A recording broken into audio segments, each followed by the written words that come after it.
જૂનાગઢ જિલ્લામાં ગઈકાલથી સતત વરસાદ પડી રહ્યો છે અને આ વરસાદની ગતિ મધરાતથી વધી હતી. જૂનાગઢ જિલ્લામાં છેલ્લા 24 કલાકમાં જોઈએ તો માણાવદર, વંથલી, વિસાવદર, ભેસાણ, જૂનાગઢ ગ્રામ્ય, જૂનાગઢ સિટી, મેંદરડા આ તાલુકામાં વધારે વરસાદ નોંધાયો છે. એમાં સૌથી વધારે 8 ઇંચ જેટલો વરસાદ જે છે એ માણાવદર તાલુકામાં નોંધાયો હતો. ત્યાર પછી 6 ઇંચ જેટલો વંથલી, બાકીના તાલુકામાં 5 ઇંચ 6 ઇંચ જેટલો નોંધાયો હતો.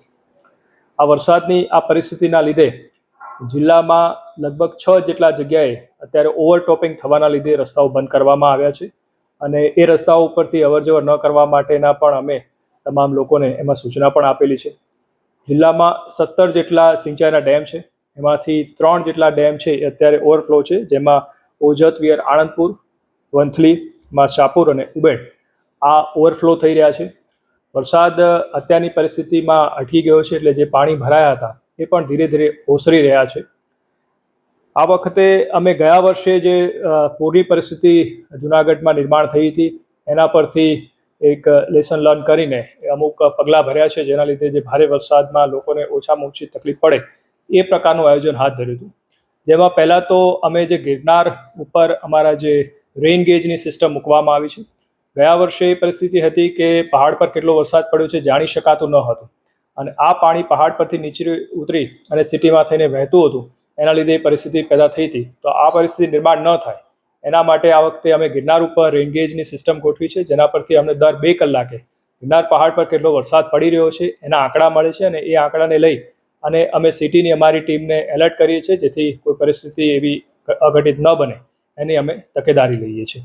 ઉપરાંત કાળવાનો જે વોંકળો છે એને પણ આ વખતે રાજ્ય સરકાર ઉપરાંત NGOમાં ની મદદથી અને કોર્પોરેશન અને સિંચાઈની વિભાગની મદદથી અમે કાળવા જે વોંકળો છે એને 1 મીટર જેટલો ઊંડો અને બંને બાજુ 2.5 મીટર જેટલો પહોળો પણ કર્યો છે અને આના લીધે 1,56,000 ક્યુબિક મીટર જે વહન ક્ષમતા છે એ કાળવાની વધી છે અને જે ભારે વરસાદ પડ્યો છે એ પણ પાણી સરળતાથી અત્યારે કાળવામાંથી વહી રહ્યું છે. ઉપરાંત જે જાડી ઝાખરા કાળવામાં વોંકળામાં આવતા એ પણ દૂર કરવામાં આવ્યા. સિટીમાંથી કોર્પોરેશનની ટીમ દ્વારા 2500 જેટલા મેનહોલ જે છે ક્લિયર કરવામાં આવ્યા હતા, જેથી જે પાણી છે એ આ મેનહોલ મારફતે કાઢવામાં થઈ અને બહાર વહી જાય છે, કે જેથી અલગ અલગ વિસ્તારમાં પાણી ભરાવાની સમસ્યા હતી એમાં આ વખતે ઘણો ઘટાડો આવ્યો છે. સિટીની અંદર જોશીપરા જે અંડરપાસ છે એમાં પાણી ભરાય છે, જેમાં ડી વોટરિંગ પંપ અત્યારે મૂકી અને એમાંથી પાણી ખાલી કરવાની જે કામગીરી છે અત્યારે ચાલી રહી છે. એટલે આવી રીતે ઓવરઓલ જિલ્લામાં વરસાદને લીધે પરિસ્થિતિ પેદા થઈ છે, પરંતુ તમામ તંત્ર અમારું એલર્ટ છે.